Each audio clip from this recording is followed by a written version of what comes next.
कल हम लोगों ने बिगो नोटेशन पढ़ा था, आपको अगर याद हो। एक एग्जाम्पल भी देखा था, फिर से रिफ्रेश कर दूं मैं आपको बिगो नोटेशन, क्योंकि इस पे बेस्ड आज कुछ क्वेश्चन हम लोग सॉल्व करेंगे। दो फंक्शन होते हैं, एफ ऑफ एन और जी ऑफ एन। हमारा जो एल्गोरिदम है या हम जिस पे काम कर रहे हैं वो एफ है। जी वाला फंक्शन जो है वो स्टैंडर्ड फंक्शन है, हमें अपने फंक्शन एफ को जी के फंक्शन से मैच करना है। ठीक है। पहला क्वेश्चन था, एफ जो हम अपने एल्गोरिदम को दे रहे हैं वो है 3n² + 5, और जो स्टैंडर्ड है वो है n²। हम ये जानना चाहते थे क्या हमारा फंक्शन एफ को हम कह सकते हैं कि ये बिग ओ है जी का। उसके लिए हमने क्या किया, सी और एन नॉट की दो वैल्यू एज्यूम किया अपने मन से, और इन दोनों वैल्यूज पे हमने चेक किया था, तो हमारा कंडीशन सेटिस्फाई हो रहा था। जैसे सी की वैल्यू अगर हमने 4 लिया है और एन नॉट की वैल्यू 2 से ग्रेटर जब लेंगे, तो उस केस में 3n² + 5 हमेशा स्मॉलर होगा, या फिर इक्वल टू हो सकता है 4n² का। ठीक है, ये हम लोगों ने कल ऑलरेडी देख लिया है। अभी आपके लिए एक क्वेश्चन है मेरे पास, आप उस क्वेश्चन को अभी सॉल्व करोगे। क्वेश्चन ये है, एक सेकेंड।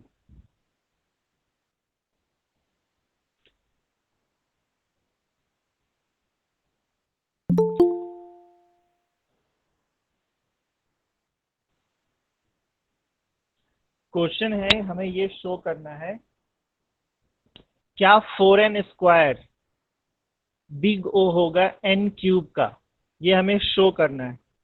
आप इसको कॉपी निकालो और इसमें लिखने की कोशिश करो, देखो ये हो बनता है या नहीं। क्वेश्चन कैसे समझ में आ रहा है, क्या बोल रहा हूं मैं। हमारा फंक्शन जो है वो f है, और उस फंक्शन f को हम रिप्रेजेंट कर रहे हैं 4n² से। जो दूसरा फंक्शन है वो है g, और उसको हम रिप्रेजेंट कर रहे हैं n³ से। मैं ये जानना चाहता हूं कि क्या मेरे पास c और n0 की कोई ऐसी वैल्यू है जिसके लिए ये कंडीशन सेटिस्फाई होगा। कौन सा कंडीशन, 4n²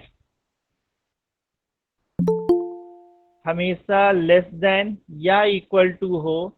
यहां हम एक c की वैल्यू एज्यूम करेंगे, मल्टीप्लाई n³, और एक हमें n0 की वैल्यू भी चाहिए होगी। आपको ये फाइंड आउट करना है n0 की वैल्यू और c की वैल्यू। जल्दी से बताओ इसका।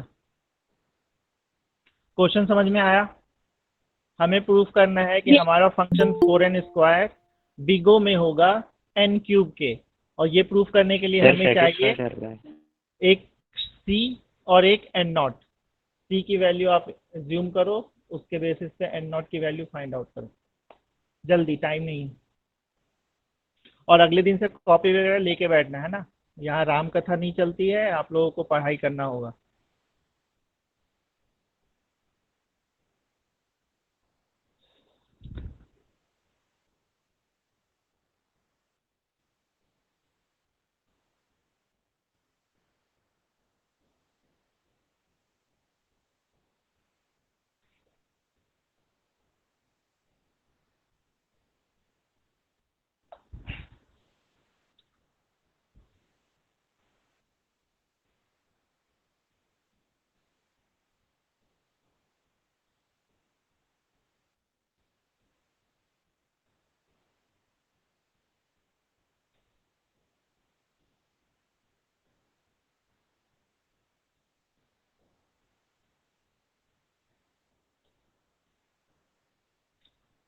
बना रहे हैं कोई।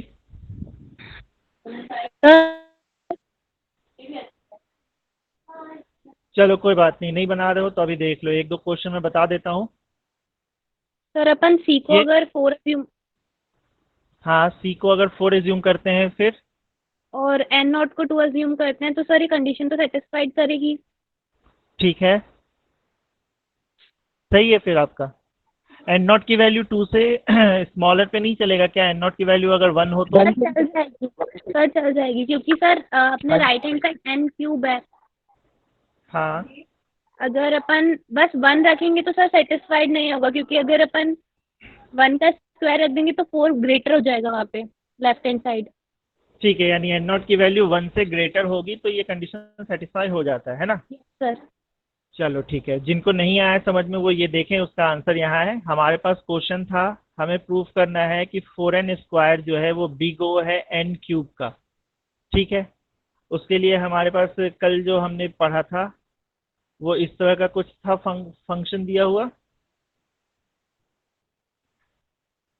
हमने एक फंक्शन लिया था f ऑफ n, वो जो है वो हमेशा स्मॉलर होगा c multiply g of n। मैंने यहाँ पे फंक्शन f की जगह h यूज किया, कोई दिक्कत नहीं है उससे।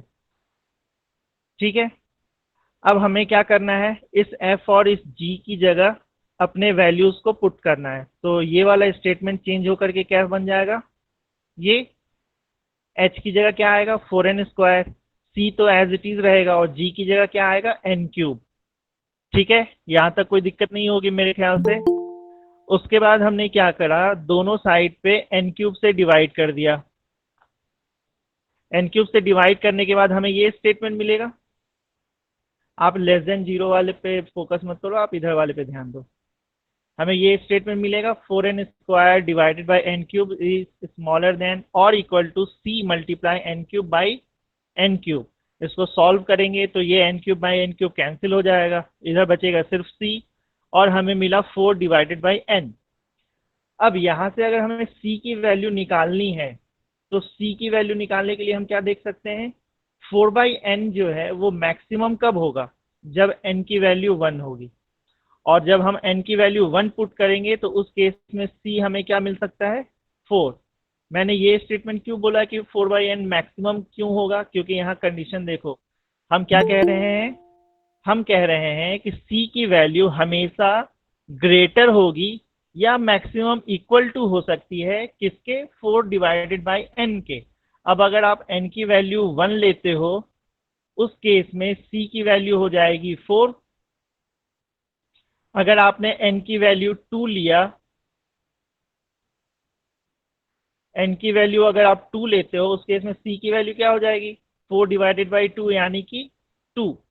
यानी हम n की वैल्यू को इंक्रीज करते जाएंगे तो c की वैल्यू जो है वो डिक्रीज होते जाएगी। यानी c मैक्सिमम कब हो सकता है, जब n की वैल्यू 1 है। उस केस पे हमें c मिल गया। ठीक है, दो वेरिएबल, दो कांस्टेंट चाहिए थे n0 और c, जिसमें से एक हमें मिल चुका है c। सेकेंड नंबर पे आते हैं। अब इस c की वैल्यू को अगर हम फिर से इसमें पुट कर दें n0 की वैल्यू निकालने के लिए, तो हमारा चेंज क्या होगा, n की जगह हम n0 पुट करेंगे, 4 divided by n0 less than equal to 4। यहां से आप n0 की वैल्यू चेक करोगे तो ये आता है 1। इसका मतलब ये कंडीशन सेटिस्फाई करेगा, ये कंडीशन मतलब 4n² less than equal to 4n³। कब, जब n0 की वैल्यू 1 या उससे ज्यादा होगी। और अगर ये कंडीशन सेटिस्फाई होता है तो हम क्या कह सकते हैं कि 4n² जो है वो होता है बिग O ऑफ n³। यानी ये कंडीशन हमने सेटिस्फुल प्रूफ कर दिया। ठीक है, चलो इससे अगर नहीं समझ में आया कोई बात नहीं, एक दूसरा क्वेश्चन देखते हैं। ये वाला क्वेश्चन देखो, क्वेश्चन क्या है, show that 400n³ plus 20n² is big O of n³। बिल्कुल उसी प्रोसेस से आप इसको सॉल्व करने की कोशिश करो, आपका आंसर आ जाएगा। बिग O के लिए कंडीशन ये वाली थी, एफ स्मॉलर होता है c multiply g of n से।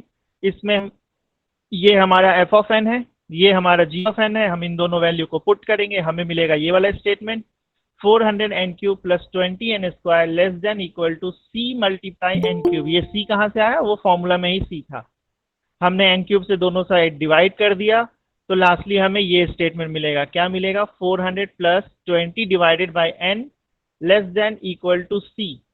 अब यहाँ की कंडीशन आप देखो, आगे साफ साफ लिखा है 20/n जो है वो 0 की ओर चला जाएगा अगर n की वैल्यू इन्फिनिटी की तरफ जाती है। ये लिमिट वाला कंसेप्ट हम लोगों ने 11th-12th में भी पढ़ा था। या इसको हम कह सकते हैं 20/n जो है वो मैक्सिमम कब होगा, जब n की वैल्यू 1 होगी। और जब आप n की वैल्यू 1 पुट कर देते हो इस वाले स्टेटमेंट में तो आपको वहां से c की वैल्यू मिलती है 420। पहली वैल्यू मिल गई हमें c की। देन हम क्या करेंगे, इस c की वैल्यू को फिर से इस वाले में पुट करेंगे, इस वाले स्टेटमेंट में, और इस n को रिप्लेस कर देंगे n नॉट से। तो देखो चेंज किया क्या हमने, 400 plus 20 divided by n not less than equal to 420। ये 420 कहाँ से आया, यहाँ से आया। इसको आप सॉल्व जब करोगे तो यहां से हमें n नॉट की वैल्यू मिलेगी 1, और तब हम कह सकते हैं कि हमारा स्टेटमेंट, कौन सा स्टेटमेंट, ये वाला स्टेटमेंट सेटिस्फाई करता है n नॉट की वैल्यू 1 पे और c की वैल्यू 420 पे। यानी जब आप इसका ग्राफ बनाओगे, जब आप इसका ग्राफ प्लॉट करोगे तो ये हमारा एफ नॉट है, एफ है 400 प्लस एन क्यू वाला, और ये हमारा जी का ग्राफ है। इस जी के ग्राफ में हमने मल्टीप्लाई किया 420 से, यानी ये वाला ग्राफ जो फाइनली बना है ये है 420 मल्टीप्लाई जी, और ये वाला ग्राफ है हमारा एफ का, और ये रहा हमारा एन नॉट। यानी हम ये कहना चाह रहे हैं कि एन नॉट की इस वैल्यू के बाद, इस वैल्यू के पहले हो सकता है कुछ भी हो, लेकिन इस वैल्यू के बाद एफ का ग्राफ हमेशा इसके ग्राफ के नीचे होगा। और जब ऐसा कंडीशन होता है तो हम कहते हैं कि वो बिग ओ नोटेशन में। ठीक है, इस क्वेश्चन से भी नहीं समझ में आया, कोई बात नहीं, एक और क्वेश्चन है मेरे पास।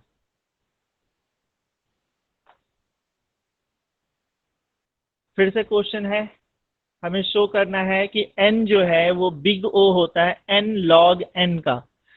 इसका आंसर यहाँ पे लिखा हुआ है, इसको आप पढ़ के देखो, समझ में आ जाएगा। बिल्कुल सेम प्रोसेस है, दोनों को रिप्लेस किया हमने, f ऑफ n की जगह n लिखा है और g ऑफ n की जगह n log n लिखा है। ये c तो फॉर्मूला में रहता ही है। इसको हम लोगों ने आगे सॉल्व किया तो मैक्सिमम वैल्यू निकाल रहे थे हम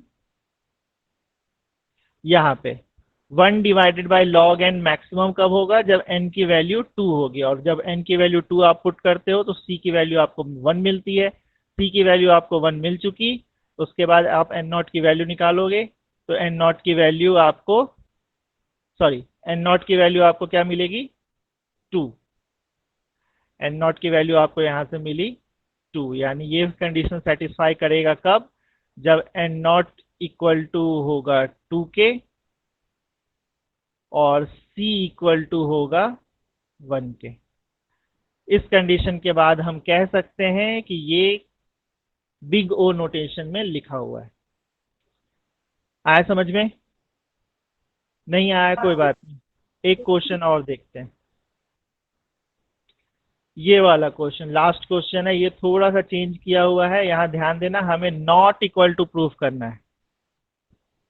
10n cube plus 20n is not equal to big O of n square. अभी तक हमने 3 क्वेश्चन देखा आज का और 2 क्वेश्चन पहले का देखा था, उन सब में हमें इक्वल टू प्रूफ करना था, यानी कि वो हो रहा था बिग ओ। लेकिन इस क्वेश्चन में हमें बिग ओ नहीं प्रूफ करना है, यानी ऐसा कोई भी c और n नॉट की वैल्यू हमें नहीं मिलेगी जिसके लिए ये कंडीशन सेटिस्फाई हो जाएगा। इसका आंसर यहाँ पे लिखा हुआ है, आप लोग देख सकते हो। मुझे नहीं लगता है इसमें कोई खास समझाने के लिए, और मैंने आप लोगों की क्लास में पहले भी बोला है मैक्सिमम 5 मिनट तक आप आ जाओ। बताओ 1:17 हो रहा है, बच्चे अभी तक आ ही रहे हैं। अगले दिन से हम अलाउ नहीं करेंगे लेट लेट एंट्री वालों को।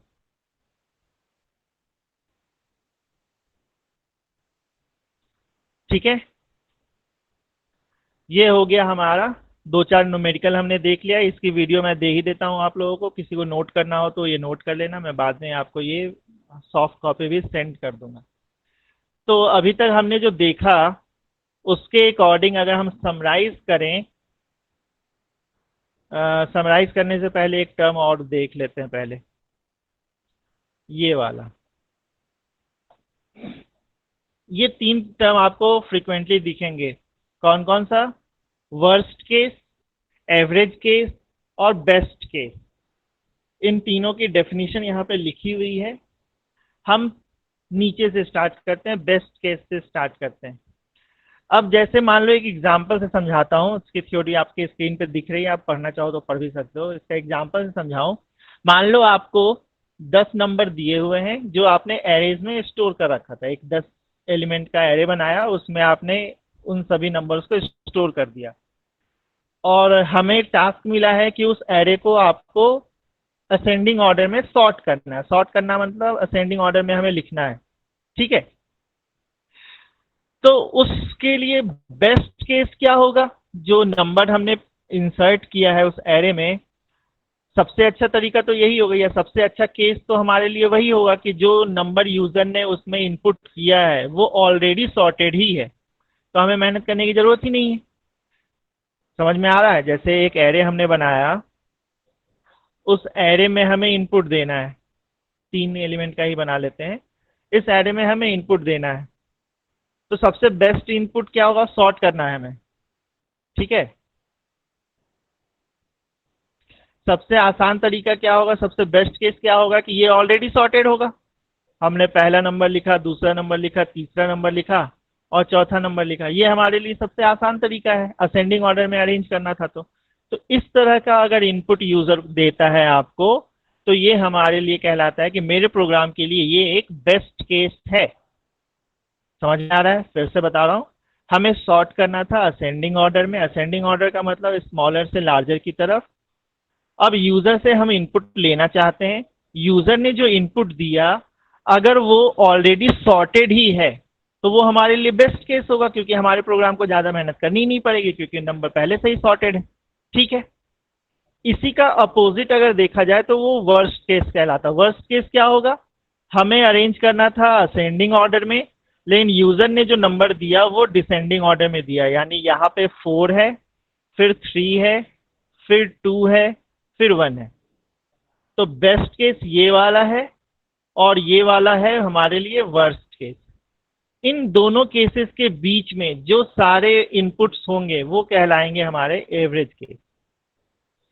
फिर से रिवाइज कर दूं, आपको जब भी कॉम्प्लेक्सिटी निकालनी होगी, चाहे वो आप बिगो पर हो, ओमेगा पर हो या थीटा पर हो, तो आपको इन तीनों पे फोकस करना है कि उस एल्गोरिदम का बेस्ट केस क्या है, वर्स्ट केस क्या है और एवरेज केस क्या है। एग्जाम्पल के लिए हमें सॉर्टिंग एल्गोरिदम करना था, असेंडिंग ऑर्डर में सॉर्ट करना है। जब यूजर ने आपको इनपुट दिया सॉर्ट करने के लिए, अगर वो इनपुट ऑलरेडी सॉर्टेड है, तो हम कहेंगे कि हमारे लिए वो बेस्ट केस है, क्योंकि आपके प्रोग्राम को ज़्यादा मेहनत नहीं करनी पड़ी। वो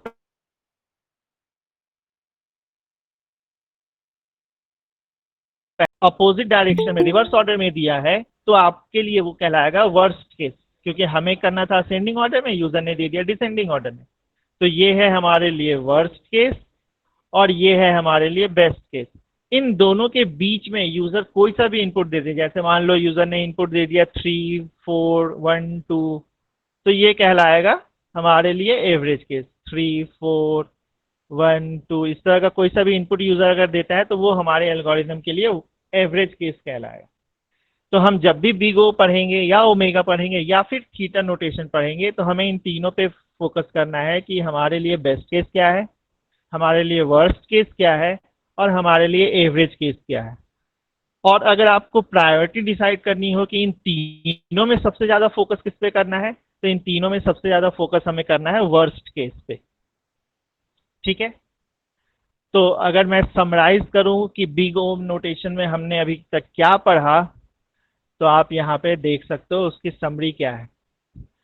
best case big O describe an upper bound for all combination of input, it is possibly lower than the worst case. For example, when sorting an array, the best case is the array is already correctly sorted. अगर हम array को sort कर रहे हैं तो हमारे लिए best case क्या होगा कि वो एरे पहले से ही सॉर्टेड है।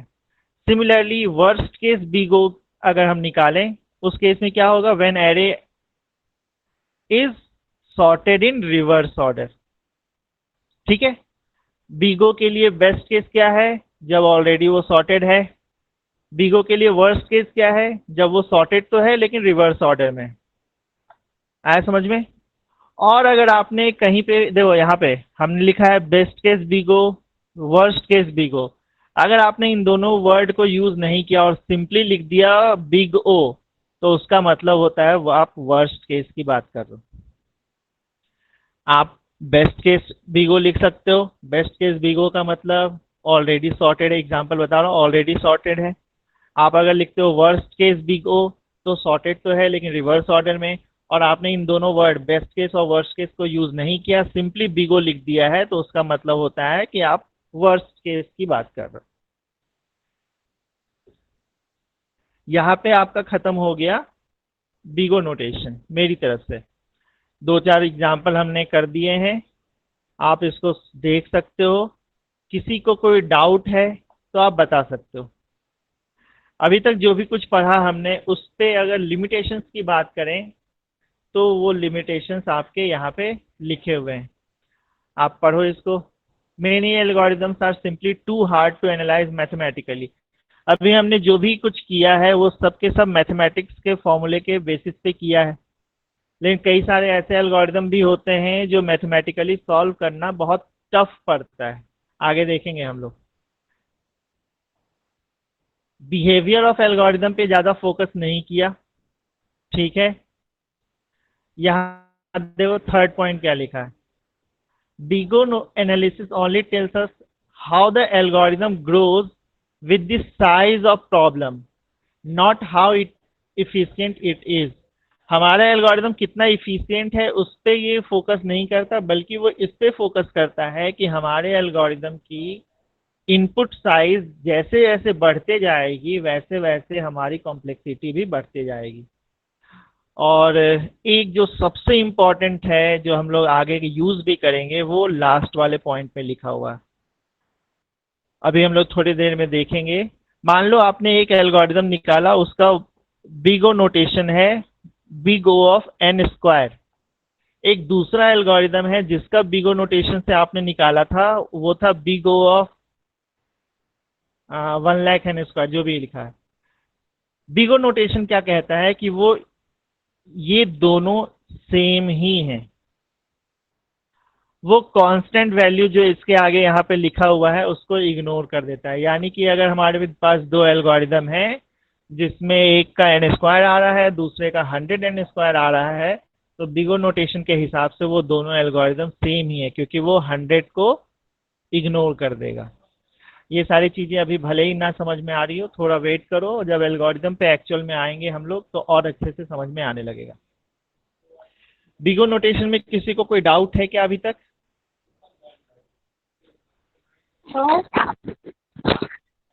ठीक है, जो नेक्स्ट, हाँ तो वर्स्ट केस को प्रायोरिटी किस बेसिस पे दी जाती है?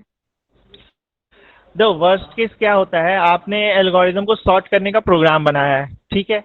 जब आपके वर्स्ट केस की बात करें, मान लो सिर्फ 4 ही एलिमेंट थे और उस चारों एलिमेंट को आप सॉर्ट करना चाहते हो, वर्स्ट केस क्या होगा कि वो चारों रिवर्स ऑर्डर में है।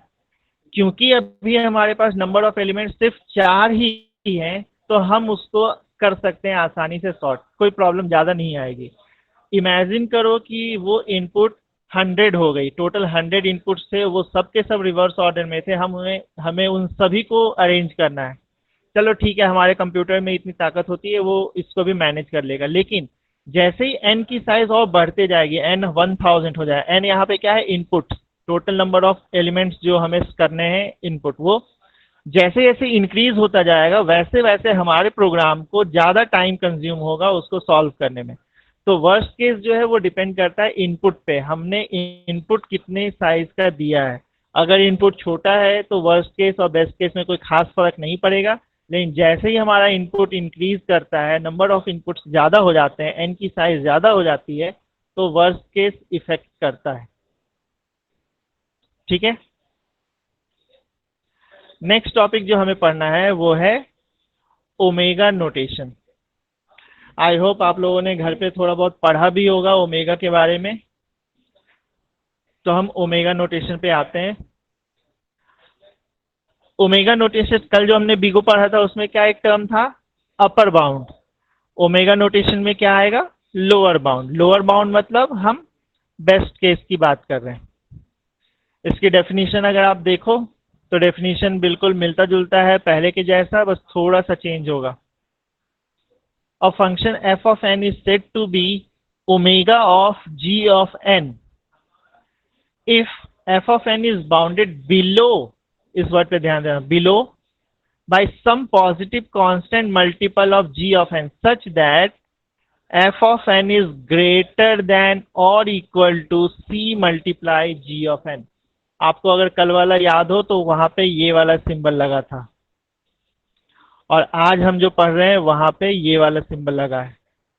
यानी कि अब जो हमारा f का ग्राफ है वो g मल्टीप्लाई c के ग्राफ के ऊपर बनना चाहिए। अगर वो ऊपर बनता है तो हम कहेंगे कि वो ओमेगा नोटेशन में है, यानी बेस्ट केस में है। उसका ग्राफ आप देख सकते हो, कल वाले ग्राफ में हमने c मल्टीप्लाई g का ग्राफ f के ग्राफ के ऊपर बनाया था, लेकिन आज हम लोग f के ग्राफ के नीचे बना रहे हैं। ठीक है, एग्जाम्पल आप लोग इसका भी देख सकते हो। 5n square is omega of n। ये स्टेटमेंट अगर कहीं लिखा है तो ये ट्रू है। क्यों? क्योंकि 5n स्क्वायर जो है वो हमेशा ग्रेटर ही होगा 5n के, चाहे आप n की कोई सी भी वैल्यू ले लो। देखो यहाँ पे जाहिर सी बात है, ये n स्क्वायर, आप n की वैल्यू कुछ भी लोगे तो वो ज्यादा ही होगा। ठीक है, मैं आपको दूसरा एग्जांपल भी दिखा देता हूं।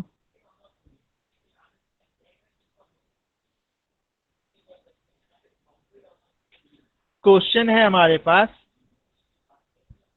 हमें ये प्रूफ करना है 5n स्क्वायर प्लस 10n वो होगा ओमेगा ऑफ n स्क्वायर। यानी कि अभी तक हम लोग बिगो में क्या कर रहे थे, ये वाले सिंबल पे फोकस कर रहे थे, अब हमें ये वाले सिंबल पे फोकस करना है। ये है हमारे लिए इंपॉर्टेंट। इसको आप सॉल्यूशन देख सकते हो, मुझे नहीं लगता कोई खास इसमें दिक्कत है। ऑर्डर हमने थोड़ा सा चेंज कर दिया है। यहाँ ध्यान देना, c of g of n यहाँ लिखा है, जबकि अगर इसको सही तरीके से लिखना चाहिए तो वो लिखा आएगा h of n less than, sorry greater than और equal to c multiply g of n। इसको सॉल्व करके देखो, आपको आंसर आ जाएगा। बिल्कुल सेम प्रोसेस है पुराने जैसा ही। हमने c की वैल्यू निकाली, यहाँ से मिला हमें 5 और n0 की वैल्यू हमें मिला है 1। यानी n0 की वैल्यू जब 1 है और c की वैल्यू अगर हमने 5 ले लिया तो ये कंडीशन हमेशा सेटिस्फाई करेगा, और ये कंडीशन सेटिस्फाई करेगा इसका मतलब हम कह सकते हैं कि ये जो है वो बिग ओमेगा है, नोटेशन में लिखा हुआ। ठीक है, 5n square plus 10n big omega होगा n स्क्वायर का। समझ में आ रहा है? और भी एग्जांपल है मेरे पास, एक सेकंड। बिग ओमेगा कहीं दिख रहा है आप लोगों को लिखा हुआ पीडीएफ फाइल में? समरी ये रहा।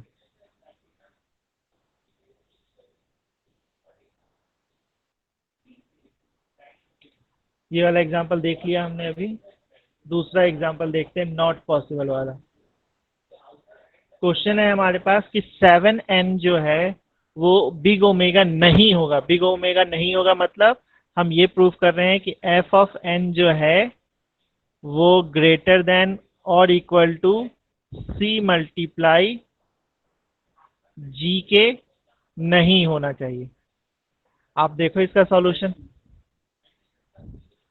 इसी को रिवर्स ऑर्डर में यहाँ पे लिखा है, h ऑफ n को यहाँ पे कर दिया। आप सही तरीके से लिखना चाहो तो ऐसा लिख सकते हो, h ऑफ n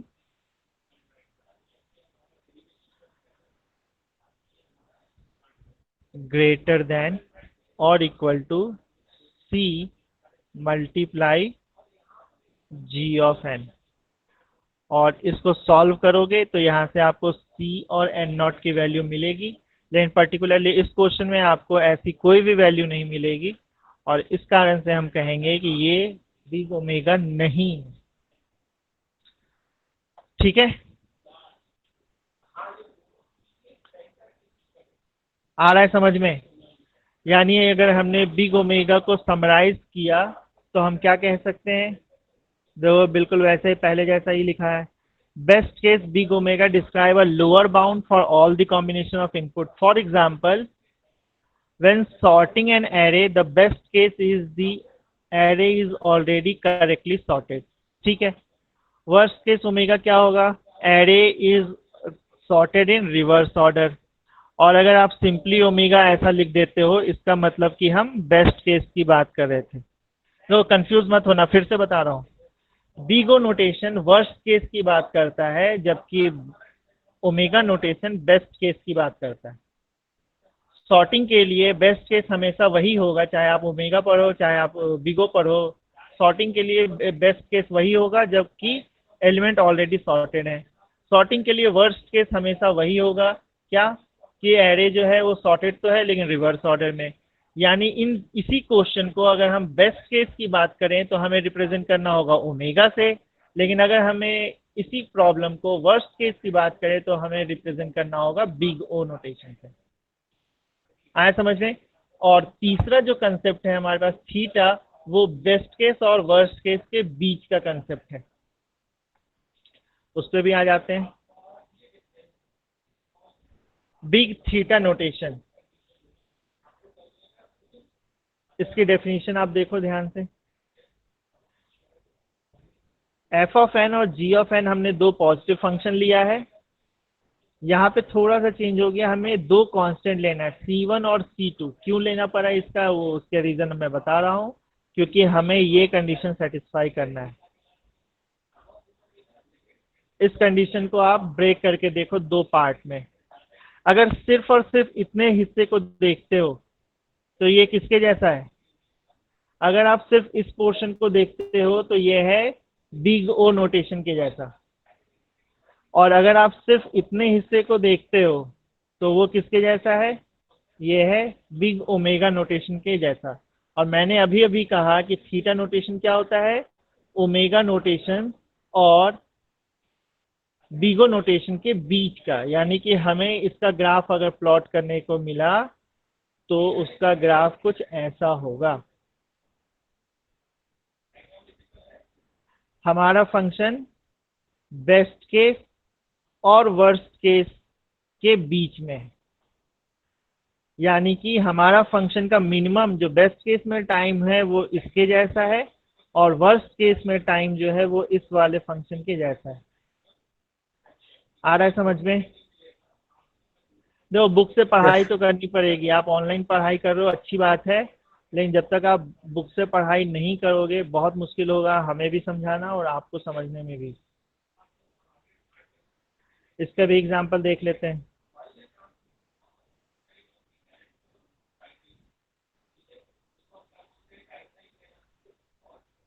ये रहा क्वेश्चन.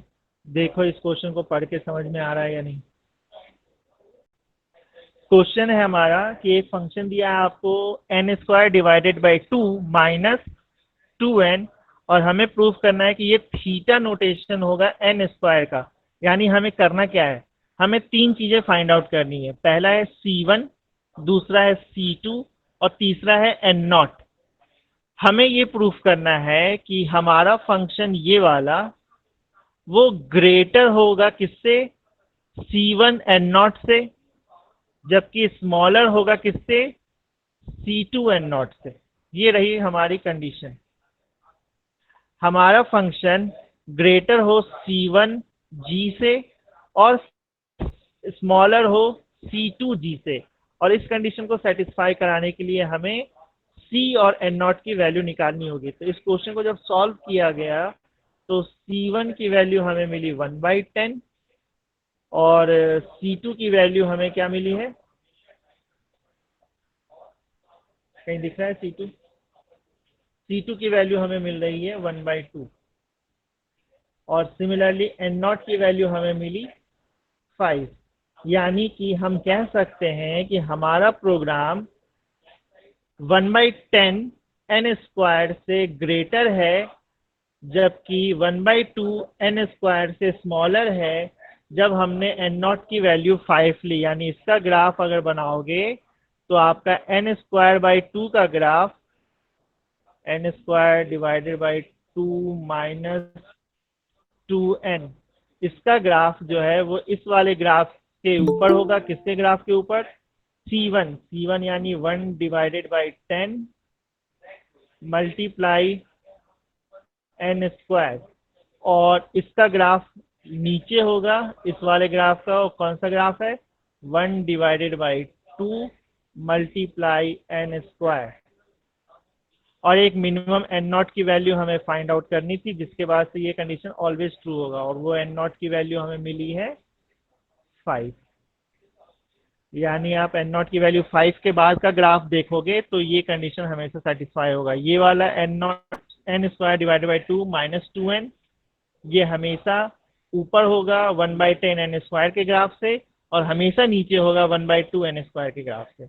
यानी हम कहेंगे कि हमारा फंक्शन एवरेज केस में है। ये रहा उसका बेस्ट केस और ये रहा उसका वर्स्ट केस। आया समझ में? इसकी लिमिटेशंस अगर देखा जाए तो आप यहाँ पे देख सकते हो, हमें थीटा नोटेशन जो है वो लोअर से हायर के बीच का बताता है। अगर आपने सिंपली थीटा लिखा है तो इसका मतलब आप वर्स्ट केस की बात कर रहे हो, ठीक है। इसमें वर्स्ट केस की बात इसलिए कर रहे हो क्योंकि बेस्ट केस को नॉर्मली हम लोग एज्यूम करते नहीं, क्योंकि हम ये मान के चलते हैं यूजर कभी भी हमें बेस्ट केस वाला इनपुट नहीं देगा। समराइज अगर करें हमने पिछले 2 दिनों में क्या पढ़ा है, तो उसमें हमने ये देखा कि हमें कॉम्प्लेक्सिटी फाइंड आउट करनी होती है। कॉम्प्लेक्सिटी फाइंड आउट करने के लिए हमें 2 प्रोग्राम्स चाहिए। एक तो हमारा खुद का प्रोग्राम है जो हम बना रहे हैं, दूसरा हमें एक स्टैंडर्ड प्रोग्राम लेना होता है, एक स्टैंडर्ड इनपुट लेना होता है। हम अपने प्रोग्राम को उस स्टैंडर्ड वाले से मैच करने की कोशिश करते हैं। मैचिंग के लिए हमारे पास 3 केसेस हैं। पहला है बेस्ट केस, दूसरा है वर्स्ट केस, तीसरा है एवरेज केस। बेस्ट केस का मतलब हम अपने प्रोग्राम को जब इनपुट देंगे तो वो इनपुट सिंपल और सही आसान होगा, हमारे प्रोग्राम को ज़्यादा मेहनत नहीं करनी होगी। वर्स्ट केस का मतलब हम अपने प्रोग्राम को जब इनपुट देंगे तो वो इनपुट वर्स्ट होगा, मतलब वर्स्ट इन द सेंस कि वो साइज में भी ज़्यादा होगा, प्लस रिवर्स ऑर्डर में भी हो सकता है अगर सॉर्टिंग की बात हम लोग करें तो। तीसरा जो बचता है वो है एवरेज केस। एवरेज केस का मतलब एक रैंडम इनपुट है जो कि बेस्ट से वर्स्ट के बीच का कोई सा भी हो सकता है। निकालते कैसे हैं? बिगो नोटेशन, ओमेगा नोटेशन और थीटा नोटेशन से। बिगो नोटेशन वर्स्ट केस के लिए यूज हो रहा है, ओमेगा नोटेशन बेस्ट केस के लिए यूज हो रहा है, और थीटा नोटेशन एवरेज केस के लिए यूज हो रहा है। बिगो नोटेशन में हमारे प्रोग्राम का ग्राफ स्टैंडर्ड प्रोग्राम के ग्राफ के नीचे होता है। बेस्ट केस में हमारे प्रोग्राम का ग्राफ, या ओमेगा के केस में हमारे प्रोग्राम का ग्राफ स्टैंडर्ड प्रोग्राम के ग्राफ के ऊपर होता है, जबकि एवरेज केस या थीटा के केस में हमारे प्रोग्राम का ग्राफ एक स्टैंडर्ड फंक्शन के 2 अलग अलग इनपुट C1 और C2 के ग्राफ के बीच में होगा। इन तीनों में जो सबसे हाईएस्ट प्रायोरिटी है वो है बिग ओ की, और अगर आप केसेस की बात करो, बेस्ट केस, एवरेज केस और वर्स्ट केस, तो तीनों में सबसे ज़्यादा प्रायोरिटी है वर्स्ट केस की। ऐसा इसलिए क्योंकि हम ये एज्यूम करते हैं कि यूज़र कभी भी हमें सिंपल बेस्ट केस का इनपुट नहीं प्रोवाइड करेगा, ठीक है। आगे चलते हैं। हम जो बात कर रहे थे कि हम अपने प्रोग्राम को किसी स्टैंडर्ड प्रोग्राम से मैच करते हैं, तो वो स्टैंडर्ड प्रोग्राम भी हमें पता होना चाहिए। तो यहाँ पे आपको कुछ स्टैंडर्ड प्रोग्राम लिखे हुए हैं। आप आगे कभी भी किसी भी बुक को पलट कर देखोगे तो किसी भी एल्गोरिदम की कॉम्प्लेक्सिटी इनमें से ही किसी एक के जैसा मिलता है आपको, या तो ये अकेला होगा या इनके कॉम्बिनेशन के फॉर्म में होगा। जैसे पहला है कांस्टेंट। कांस्टेंट को हम रिप्रेजेंट करते हैं बिग O ऑफ 1 से, ठीक है। दूसरा होगा logarithmic, big O of log n। तीसरा होता है linear, big O of n। उसके बाद आता है quadratic, big O of n square. फिर आता है big O of n cube. फिर आता है polynomial, n to the power big O of 1। फिर आता है exponential, 2 to the power big O of n। और एक और होता है जिसको कहते हैं big O of n log n। आप अपने प्रोग्राम की एल्गोरिदम जब भी फाइंड आउट करोगे तो इनमें से ही किसी एक या इनके कॉम्बिनेशन के फॉर्म में ही आएगा। इसके ऑर्डर की बात अगर करें तो आपको ऑर्डर साफ दिख ही रहा होगा। सबसे स्मॉलर कौन होगा? बिग O ऑफ 1, फिर log n आएगा, फिर n आएगा, फिर n स्क्वायर आएगा, फिर n क्यूब आएगा, फिर 2 to the power n आएगा। इस तरह से इसकी ऑर्डर भी हमारे पास ऑलरेडी डिफाइंड है। यानी सबसे ज़्यादा टाइम किस में लग रहा होगा? एक्सपोनेंशियल वाले में। सबसे कम टाइम किस में लग रहा होगा? इस वाले में। ठीक है, हम इनके कॉम्बिनेशन पे भी काम कर सकते हैं। जैसे एक फंक्शन है f1n और वो है g1n के ऑर्डर में। ऑर्डर इन द सेंस कि f1n जो है बिग O है g1n के। दूसरा फंक्शन है हमारे पास f2 और वो है बिग O g2 के। तो अगर हम इन दोनों के कॉम्बिनेशन से एक प्रोग्राम बनाएं तो उस नए प्रोग्राम का जो फाइनल होगा वो ऐसे निकालेंगे। कैसे? इन दोनों में जो मैक्सिमम है g1 और g2 में जो मैक्सिमम है वो होगा उस फाइनल प्रोग्राम का कॉम्प्लेक्सिटी। समझ में आया? हमारे पास एक पहला प्रोग्राम था, इसकी कॉम्प्लेक्सिटी है g1। दूसरा प्रोग्राम है, इसकी कॉम्प्लेक्सिटी है g2। हम एक प्रोग्राम बना रहे हैं जिसमें 1 और 2 दोनों की इनपुट हमने यूज किया है।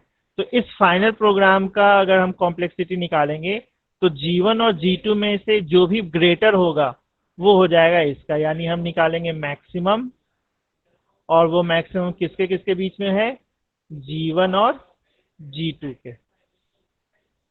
इन दोनों में से जो भी मैक्सिमम होगा वो हो जाएगा इस नए प्रोग्राम का कॉम्प्लेक्सिटी। ठीक है,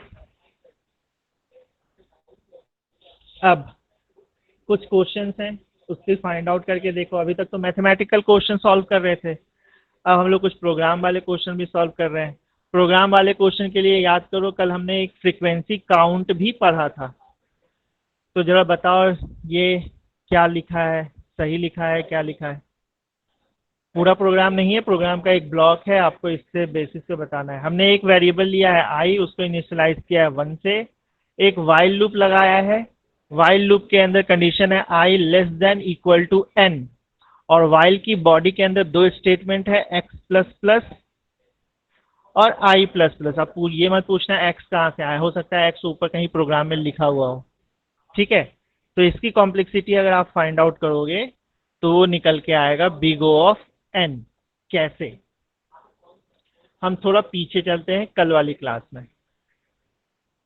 बिग O ऑफ n निकाला ना हमने, कैसे आया वो बिग O ऑफ n? तो आप इस प्रोग्राम को देखो, कल एक प्रोग्राम इस तरह का बनाया था हमने। फंक्शन था, कुछ स्टेटमेंट लिखे थे, एक फॉर लूप लिखा था, इसकी फ्रीक्वेंसी काउंट हमने निकाला। ए की फ्रीक्वेंसी काउंट 1 है, इस फॉर लूप की फ्रीक्वेंसी काउंट n+1 है। n+1 क्यों? n टाइम्स वो ट्रू के लिए और एक अकेला वो फॉल्स के लिए। ये वाला स्टेटमेंट का फ्रीक्वेंसी काउंट n है, इस प्रिंटफ की फ्रीक्वेंसी काउंट 1 है, और ओवरऑल प्रोग्राम की फ्रीक्वेंसी काउंट, इन सबको जब सम किया तो हमें मिला 2n+3। ठीक है, जब भी हम प्रोग्राम की कॉम्प्लेक्सिटी निकालते हैं तो हमने फ्रीक्वेंसी काउंट तो निकाल लिया, फ्रीक्वेंसी काउंट हमें मिल चुका है। अब करना क्या है, इस फ्रीक्वेंसी काउंट में से सारे कांस्टेंट टर्म्स को गायब कर दो। यानी कि 2n+3 में से 3 को रिमूव कर दो, तो बचेगा क्या आपके पास? सिर्फ 2n। फिर इस 2n में से इस 2 को भी रिमूव कर दो, तो बचेगा क्या आपके पास? सिर्फ n। तो हम कहेंगे कि हमारा ये प्रोग्राम बिग O है n का। और इसके बारे में आप थोड़ा सा अभी 5 मिनट पहले ही बताया था, याद करो। एक फंक्शन है जिसकी complexity big O of n square है, और एक दूसरा फंक्शन है जिसकी complexity big O of 100n square है। तो हमने क्या कहा था? बिग O नोटेशन के लिए ये दोनों सेम ही होते हैं। क्यों? क्योंकि उसने इस 100 को ड्रॉप कर दिया, तो ये भी n स्क्वायर हो गया और ये भी n स्क्वायर हो गया।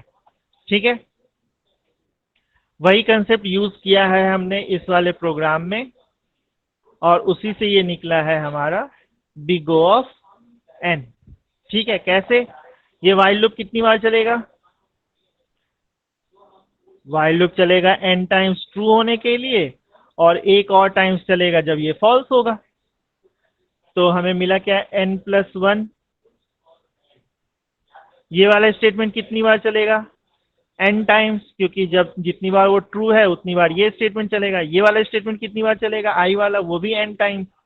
इसको जब आप फाइनली सम करोगे तो हमें मिलेगा क्या? 3n+1। और अभी हमने सॉल्व करने का बताया, इस 1 को कैंसिल करोगे, बचेगा सिर्फ 3n। उसमें से ये वाला 3 भी कैंसिल हो गया तो बचेगा सिर्फ n। तो हमें कॉम्प्लेक्सिटी मिली big O ऑफ n। आया समझ में? सिमिलरली दूसरा प्रोग्राम देखते हैं। एक फंक्शन बनाया है प्रोसेस नाम का। उस फंक्शन के अंदर एक इफ की कंडीशन है और एक एल्स की कंडीशन है। हमें इसकी पहले तो फ्रीक्वेंसी काउंट निकाल लो। फ्रीक्वेंसी काउंट अगर मिल जाता है हमें, तो हम आसानी से इसकी कॉम्प्लेक्सिटी फाइंड आउट कर सकते हैं। निकालो।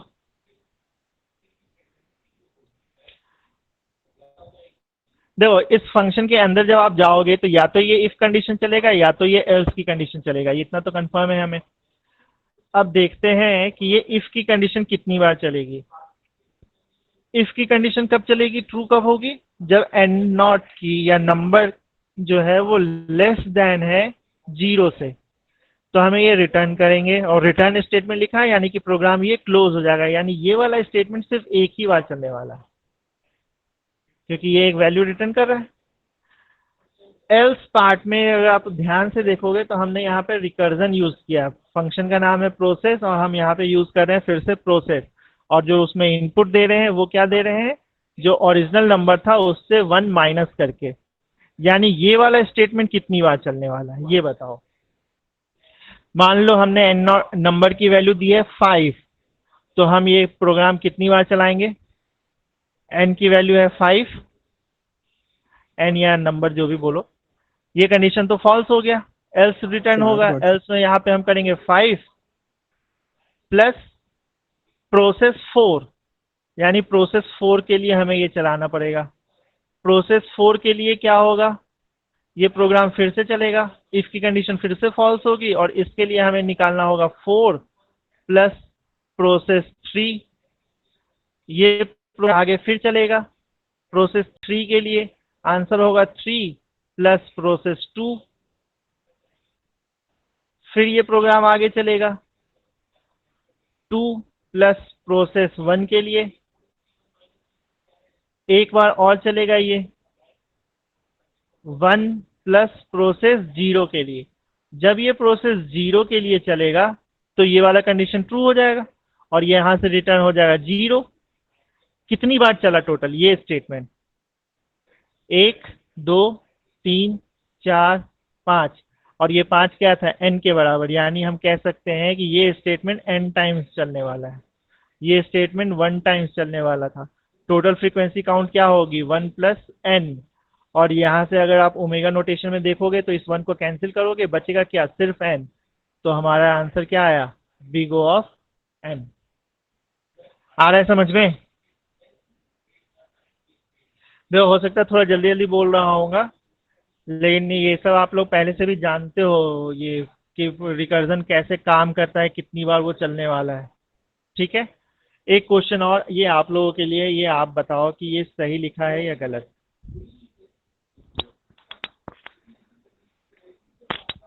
क्वेश्चन क्या है हमारे पास?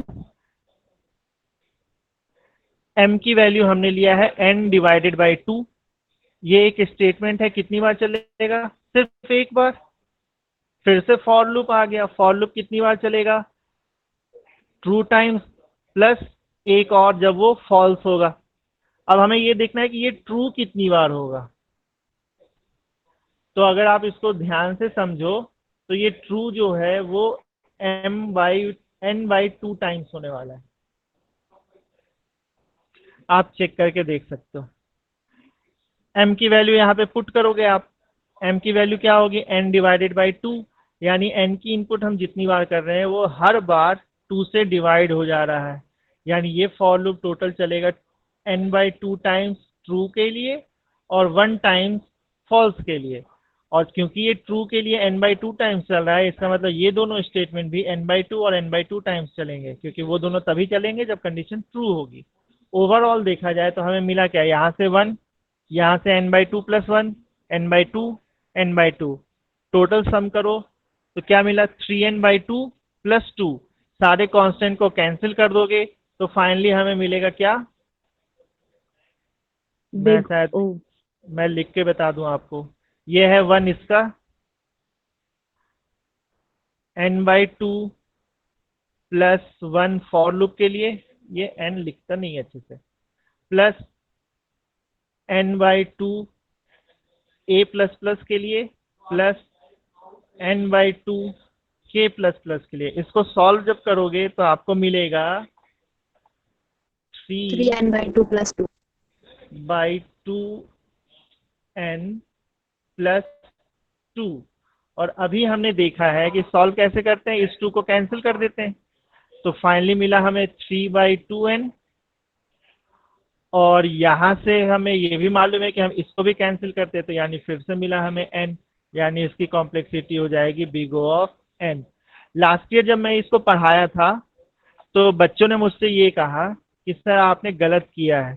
गलत क्या किया, उनका ये कहना था कि आपने ये लिखा है सर 3/3n/2 प्लस 2, इस 2 को कैंसिल किया, ठीक है सर ये मान लिया आपने इस 2 को कैंसिल किया। आपने इस 2 को कैंसिल किया, चलो सर वो भी मान लेते हैं कि आप, सॉरी, आपने इस 3 को कैंसिल किया, चलो ये भी मान लेते हैं। तो बचा हमारे पास टोटल n/2। आप इस 2 को कैंसिल नहीं कर सकते सर, क्यों, क्योंकि ये जो है टोटल इनपुट को 2 से डिवाइड कर रहा है। तो हमारा आंसर ये था कि नहीं, हमने अभी अभी देखा है कि हम सारे कांस्टेंट्स को ड्रॉप करते हैं, और क्योंकि हम सारे कांस्टेंट्स को ड्रॉप करते हैं तो n/2 का जो डिवाइडेड बाई 2 है वो भी ड्रॉप होगा। फाइनली हमें मिलेगा सिर्फ और सिर्फ n, यानी इसकी कॉम्प्लेक्सिटी होगी बिग O ऑफ n। ठीक है, देखते हैं आगे। नहीं, अब आगे कोई क्वेश्चन नहीं है मेरी तरफ से, इतने क्वेश्चन काफी थे।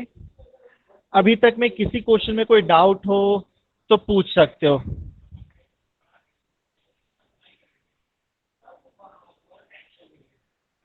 सर ये लास्ट वाला किसी को भी रिपीट कर दीजिए। लास्ट वाला रिपीट कर दूं, ठीक है। देखो हमें ये देखना है कि कौन सा स्टेटमेंट कितनी बार चलने वाला है। आप इसको अगर इस तरह से समझ में नहीं आ रहा तो आप नंबर पुट करके देख सकते हो। ये स्टेटमेंट कितनी बार चलेगा, सिर्फ एक बार। ये दोनों स्टेटमेंट कितनी बार चलेंगे, जितनी बार ये फॉर लूप ट्रू होगा। यानी पूरी सारा खेल जो है वो इस पे आके अटक जाता है कि ये फॉर स्टेटमेंट कितनी बार ट्रू है, और फॉल्स तो हमें मालूम है कि सिर्फ एक ही बार फॉल्स होगा। हमें इसको सॉल्व करना है कि ये ट्रू कितनी बार है।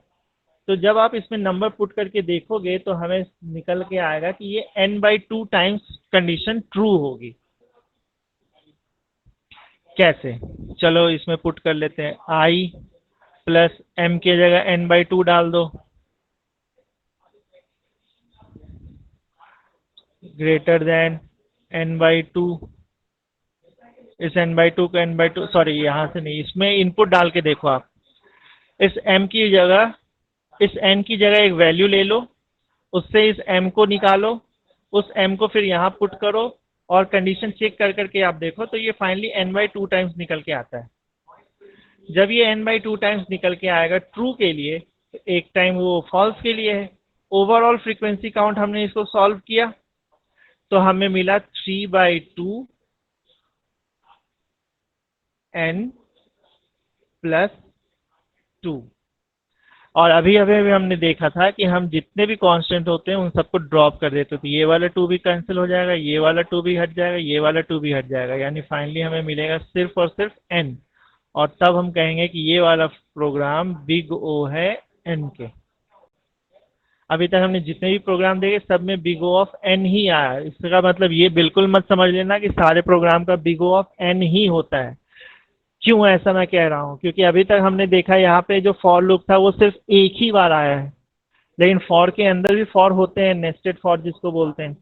नेस्टेड के केस में ये कंडीशन चेंज हो जाती है, उस पर हम लोग अगले दिन देखेंगे फिर से। अभी हमें देखना है बहुत सारी चीज़ें हैं, तब जाकर ये टॉपिक ख़त्म होगा। हमें ये देखेंगे कि फॉर के अंदर फॉर है तो क्या होगा, फॉर के अंदर अगर वाइल है तो क्या होगा। यहाँ पे अगर हम लोग कभी कभी क्या करते थे, I greater than sorry I plus plus जो लिखा है उसकी जगह हम i+2 या i+10 भी लिख सकते हैं। उस केस में क्या होगा, i प्लस प्लस की जगह हम i/2 भी लिख सकते हैं। उस केस में क्या होगा, i प्लस प्लस की जगह हम ये भी लिख सकते हैं i=i×2। उस केस में क्या होगा, ये सारी चीज़ें हम लोग अगले दिन देखेंगे। उसके बेसिस पे हमारा फ्रीक्वेंसी काउंट चेंज हो जाएगा, और जब फ्रीक्वेंसी काउंट चेंज होगा तो हो सकता है हमारा बिगो नोटेशन में भी चेंजेस आ जाए। एक दिन का इंतजार और करो, कल ये पूरा क्लियर हो जाएगा। ठीक है। इस यूनिट में अगर आप क्लासिफाई करो तो टोटल 3-4 चीजें हैं जो इम्पोर्टेंट है। सबसे पहले क्लासिफिकेशन ऑफ डेटा स्ट्रक्चर, जो हम लोगों ने कल देखा था, प्रिमिटिव नॉन प्रिमिटिव होता है, उसके फर्दर क्लासिफिकेशन। सेकंड जो टॉपिक आएगा वो है एसिम्प्टोटिक नोटेशन। और जब मैं एसिम्प्टोटिक नोटेशन बोलता हूं तो आपको best case, average case, worst case, इन तीनों का डेफिनेशन लिखना है। बिगो ओमेगा, थीटा और बिगो नोटेशन, इसकी डेफिनेशन लिखना है फॉर्म मैथमेटिकल फॉर्मूला के साथ। प्लस आपको इन तीनों के ग्राफ भी बनाने, और अगर टाइम मिला तो एक छोटा एग्जांपल दे दो तो सफिशिएंट है। और तीसरा चीज जो इस यूनिट में आएगा वो है रिकर्जन, जो हम लोग 1-2 दिन में स्टार्ट करेंगे। अगर कल ये मैथमेटिक्स वाला काम हो गया तो फिर हम लोग परसों से रिकर्जन स्टार्ट करेंगे। ठीक है। रिकर्जन हम लोगों ने फर्स्ट ईयर में भी पढ़ा था, उसको आप लोग पहले से जानते भी हो। रिकर्जन को हम एक एग्जाम्पल से पढ़ेंगे, और वो एग्जाम्पल है हमारे पास टावर ऑफ हैनोई का। ठीक है, तब जाकर के ये खत्म होगा। अच्छा हाँ, एक और चीज थी, वो कहलाता है रिकर्जन के केस में रिकर्सिव फंक्शन। ये तुम्हें डिस्क्रीट स्ट्रक्चर में भी मैडम पढ़ाएंगी, और मैं भी 1-2 क्वेश्चन सॉल्व करके बताऊंगा। मैं पहले ही बता दूं, ये आउट ऑफ सिलेबस टॉपिक है, हमारे सिलेबस में रिकर्सिव फंक्शन नहीं है, लेकिन मैं फिर भी ये आपको पढ़ाऊंगा। ठीक है। खैर, ये तो आने वाले दिनों की फिबोनाची में क्या? यूज होता है ना, फिबोनाची में यूज होता है ना शायद मतलब। हाँ, फिबोनाची सीरीज में भी रिकर्सिव फंक्शन यूज होता है, और भी बहुत सारे रिकर्सिव फंक्शन होते हैं। तो आज जो पढ़ा है उसमें किसी को डाउट, या पिछले 2-3 दिनों में जो हमने पढ़ा है उसमें किसी को कोई डाउट है तो अभी भी पूछ सकता है, क्लियर कर सकता है। और एसिम्प्टोटिक नोटेशन है, मुझे मालूम है आप लोग बोल नहीं रहे हो, 2-4 बच्चे ही क्लास में बोलते हैं, बाकी बच्चे पता नहीं क्लास में रहते भी हैं या नहीं। खैर, जब तक आप लोग बुक से इसको पढ़ोगे नहीं, 2-4 थ्योरी इसके बारे में पढ़ोगे नहीं, तो क्लियर होने में आपको दिक्कत होगी। ये मैं जानता हूँ क्योंकि पिछले 4 साल से ऐसा होता है। सर हाँ, सर आप नोट्स की पीडीएफ शेयर नहीं करेंगे क्या? नोट्स की पीडीएफ यूनिट खत्म हो जाए फिर यूनिट वाइज शेयर कर देंगे, या आप ओके पहले चाहते हो? सर, अभी मिल जाती तो हम लोग पैरेलली नोट्स भी प्रिपेयर करते जाते। चलो ठीक है, मैं यूनिट 1 के नोट्स आज भेज दूंगा शाम तक। Okay, thank you sir. ठीक है। देखो, ऑनलाइन क्लास में दिक्कत क्या आ रही है अभी, कि हम आपको थ्योरी लिखवा नहीं पा रहे। मैं आपको बोर्ड पे यहाँ पे सॉरी कंप्यूटर के सामने पढ़ाता हूँ, आप कुछ लिख नहीं पाते हो, कंसेप्ट बोल के हम समझ लेते हैं केवल। 2-4 दिनों के बाद आप इसको भूल जाओगे। इसके लिए आपको बुक से रेफर करना होगा। आप कोई पीडीएफ बुक डाउनलोड कर लो, उससे पढ़ो, या लाइब्रेरी की कोई बुक है आपके पास, या किसी दोस्त की कहीं से भी कोई बुक है तो आप उसको पढ़ो, क्योंकि जब तक आप थ्योरी पढ़ोगे नहीं तब तक हम नहीं सीख पाएंगे। मैं आपको नोट्स कितना लिखवा सकता हूँ, 2-4 लाइन में जो मेन मेन पॉइंट है वही बता सकता हूँ। आपको बुक से रेफर करना ही पड़ेगा, वही बेस होता है। वैसे मैं अपनी तरफ से पूरी कोशिश कर रहा हूँ, इसकी रिकॉर्डिंग मैं भी आज भी भेज दूंगा। मैं आपको ये नोट्स चाहिए, मैं ये नोट आपको इसको पढ़ के समझ में आता है तो अच्छी बात है, आप समझ सकते हो। मेरा काम आसान होगा, अगले दिन जब मैं पढ़ाऊंगा तो आपको समझ में आएगा। फिलहाल आज के लिए कोई अगर डाउट है तो बताओ, वरना फिर क्लास को क्लोज करें।